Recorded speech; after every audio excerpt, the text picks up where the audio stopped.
आज एक शेतकरी बांधवांसाठी नवीन माहिती. शेतकरी बांधव मिरची लागवड करत असताना दोन्ही बेडमधील अंतर अगदी जवळजवळ ठेवतात. त्यामुळे मिरचीला अनेक रोगांना आपणाला सामना करावा लागतो. तर आम्ही एक नवीन पद्धत अवलंबलेली आहे.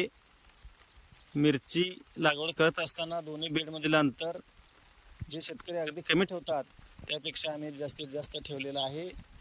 आणि मधून जे अंतर राहिलेलं आहे त्या अंतरामध्ये आम्ही चिगळ ही भाजी लावलेली आहे. आणि या चिगळ भाजीमुळे इतर गवत जास्त वाढत नाही आणि त्याचा फायदा सुद्धा आपणाला मिरचीचं पीक घेत असताना होतो. तर सर्व शेतकरी बांधवांना विनंती, आपण सुद्धा हा प्रयोग करून पाहू शकता.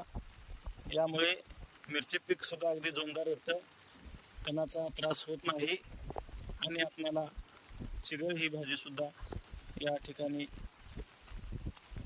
पाहायला मिळत आहे.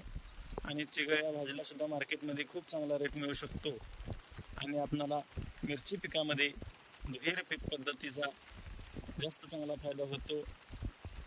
गवत येत नाही आणि मधील जे अंतर आहे ते सुद्धा जास्त राहतं, जेणेकरून आपणाला मिरची पीक तोडणी करत असताना सर्वात चांगला फायदा होतो.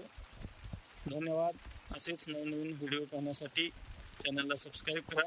व्हिडिओ जास्तीत जास्त शेतकऱ्यांपर्यंत पोहोचवा, जेणेकरून सर्वांना ही माहिती व्हावी आणि त्याचा सर्व शेतकरी बांधवांना फायदा व्हावा.